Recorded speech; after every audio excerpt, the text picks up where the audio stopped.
Hi there. I got a question a while back about how to heal soft tissue injuries through the forearm and wrist. The cause of the injury itself was actually using fat grips for the first few times. Anytime you play around with a new exercise, you're going to have some damage, you're going to have some problems with it, so do remember to take it easy. The wrists are quite an easy thing to fix, you just have to be patient. First of all, the key thing is for the hand to be doing something. It either needs to be gripping something or it needs to be trying to force something open. These work also quite well if you just put an elastic band around your fingers and kind of force them open so the extensors are working. Here I'm going to use a stick, in this case a wooden Boken practice sword, mostly because I think it looks pretty cool. Sorry. The idea here is to have a little weight ahead of the fulcrum, so pretty much anything longer than about 12 inches will do.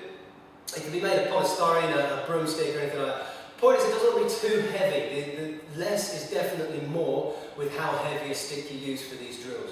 Now, you've got various layers to your nervous system, and we're going to speak about this just briefly because it's actually quite a salient point. When you, actually let's just have a demonstration. Just try now signing your name with your finger in the air in big lazy letters. Let's do that now all together, nice and lazy. That's my name, that's how I sign it, and then I generally underline it if it's the card my finger flash. Nice. Does your shoulder feel at all stressed, tight, worked? It shouldn't do. If it does, you weren't doing it lazy enough. or you've got a problem. Sorry.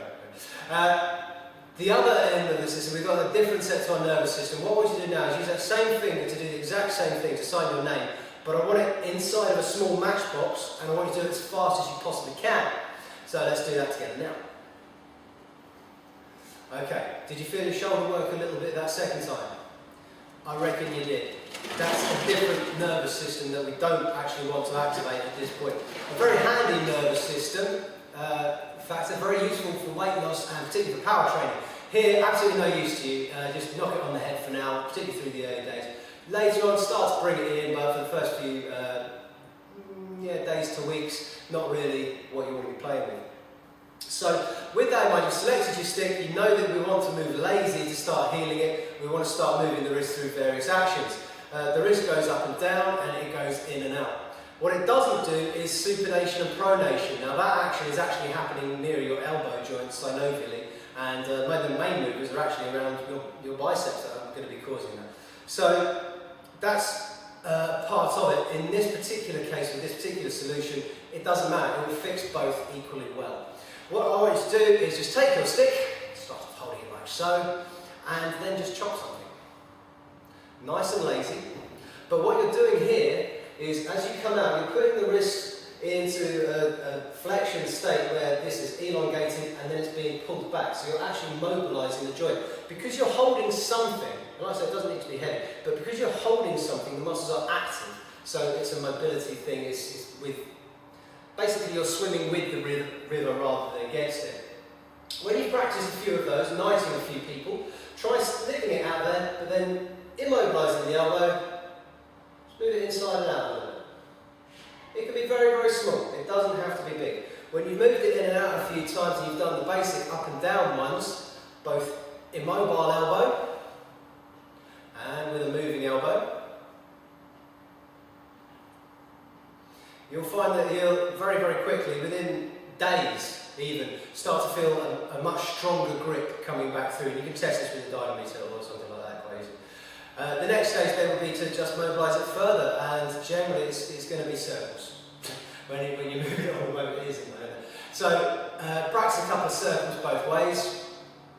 Practice then, when you've done your circles, both with an immobile elbow, locked in, and with the elbow moving and allowing to help out. That will then strengthen up the wrist, get it going, get it working. You've then got the other end of the spectrum, which is when you start to hold it the fulcrum the other way. And you start doing that, and you'll find that the extensions underneath here find that a very, very different kettle of fish entirely. And of course you've got your up and down, in and out, so that same pattern doesn't change. Moving on then, your next stage really is to start bringing in that very nervous system that I said not to bring in at the start. And here is where boxes become very handy. Take your stick, point it in one corner, and draw a box. Move as much of your body as you like at this stage. When you start bringing this nervous system into play, then everything is your friend. The human body is meant to work together like joined up handwriting, so go with the flow. After only a few there, I can feel my wrist starting to warm up, feel the muscles there doing something.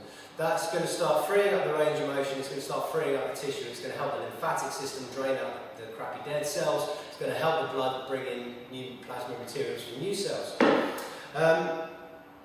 One thing that you particularly want to be bearing in mind here is the use of progressions, the use of speed and the weight of what you're moving around.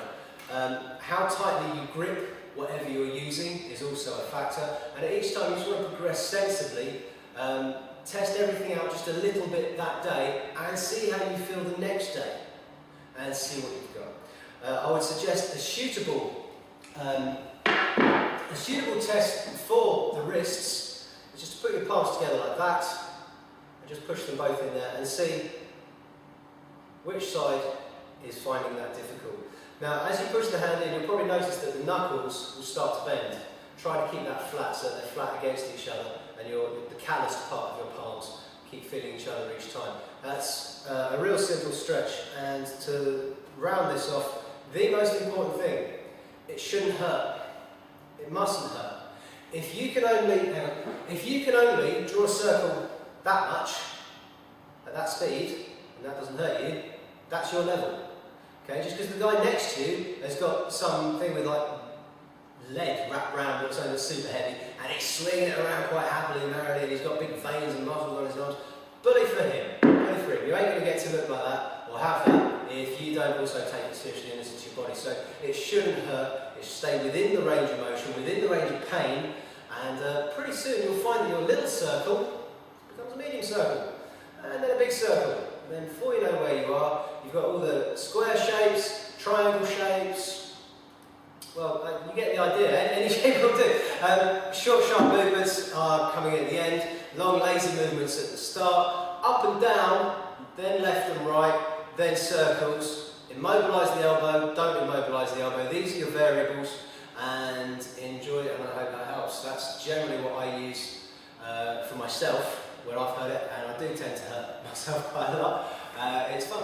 So, it's not the only tool in the toolbox, but it is actually a ruddy good one, and I suggest you give it a try if you're having those problems.